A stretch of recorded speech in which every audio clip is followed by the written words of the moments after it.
fatigué. Là, je sens le contre-coup de ces 2 longues semaines, aussi bien sur le bateau, la semaine sur le bateau et la semaine que j'ai passée dans les cellules israéliennes. Donc là, vraiment, je me sens très très fatigué. Je pense que j'ai besoin de me reposer. En gros, de ce que j'ai compris, c'est qu'ils avaient consigne quand même, comme c'était un bateau d'humanitaire et qu'il y avait beaucoup d'attention médiatique, ils avaient comme consigne quand même d'essayer de bien nous traiter.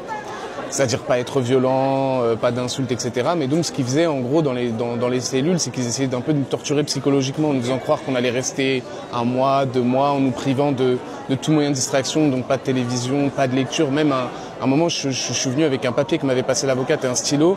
Ils m'ont arraché le bout de papier des mains, ils m'ont dit t'as pas le droit d'avoir ça quoi. Donc c'était vraiment très très long, le temps passait extrêmement lentement, c'était très dur. Le pire c'était vendredi quand je pensais que j'allais rentrer et que je me souviens le matin, je crois qu'il était 7h du matin, le chef de la prison rentre et me dit en fait tu pars pas.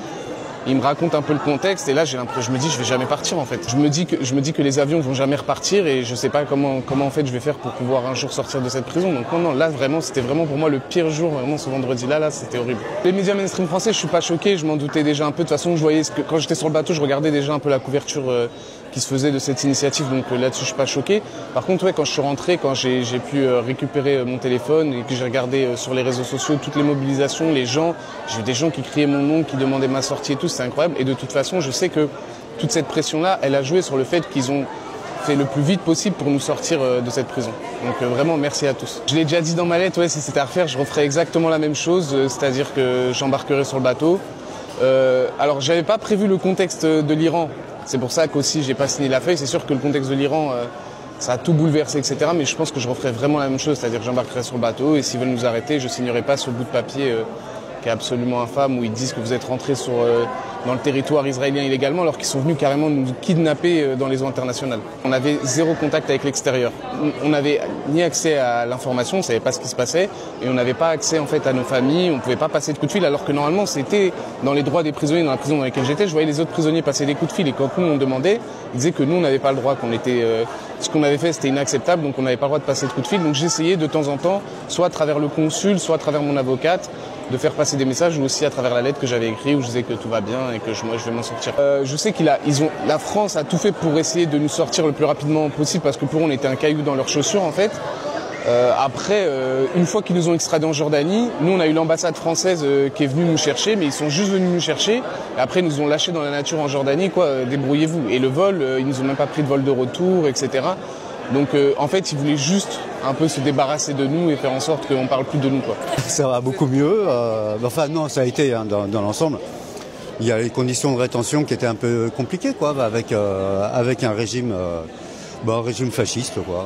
Israël, menteur à tous les niveaux, et puis mafieux. C'est en fait tous les niveaux de commande, que ce soit l'armée, que ce soit la police aux frontières, que ce soit ensuite les gardiens de prison et ainsi de suite. En fait, et jusqu'au juge. C'est en fait un mensonge organisé où on raconte une histoire qu'on a envie de raconter.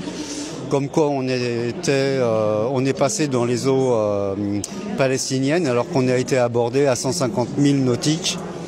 À savoir que les eaux internationales commencent à 12 000 nautiques des côtes. Donc 150 000 nautiques, ça commence à faire un bon bout de Méditerranée. Et la prochaine fois, on sera peut-être pris au large de la Corse, quoi. Enfin, vu comme ça. Donc vous êtes content de rentrer, ouais. Content de rentrer, mais content aussi du parcours. Et surtout, en fait, toute la montée de la mobilisation qui a eu lieu partout dans le monde, que ce soit dans les associations, que ce soit avec les syndicats et ainsi de suite. C'est sûr que quand on voit la CGT à Fos-sur-Mer et puis qui a été relayée par les dockers à Gênes, en Italie, c'est sûr que ça met... Bon, il n'y a pas que, hein, bien sûr, hein, mais c'est quand même symboliquement quelque chose de très fort et qui fait du bien et qui relaye en fait les différentes formes de manifestations et d'action se renforcent les unes les autres, quoi. Et en fait, je pense que c'est le début d'une mobilisation qui fait un peu changer la balance. Après, il faut arriver à faire aussi à ce que amener le gouvernement français au moins à prendre ses responsabilités, quoi. Et arrêter de collaborer avec le gouvernement israélien, très clairement.